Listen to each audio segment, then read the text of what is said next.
this? My private member's bill is C-277.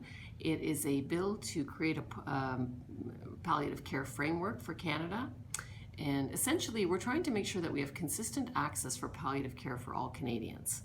The assisted dying legislation that was brought in was studying the Carter decision. And the special committee that was put together to look at that concluded that if you didn't have good palliative care, you really didn't have a true choice.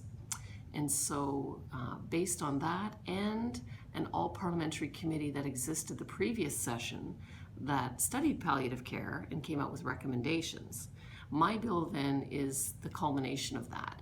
It sets out defining what service will be covered, the training levels that will be needed for the different levels of health care, getting a plan to implement consistent access across Canada, which will be difficult because there are places that have nothing and there are places that are very remote, so there's some challenges to address there.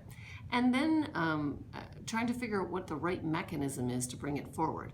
Is it to update the Canada Health Act to include palliative care as a covered service, or is it the Canada Health Accord that should be adopting it, or is it a specific government palliative program initiative?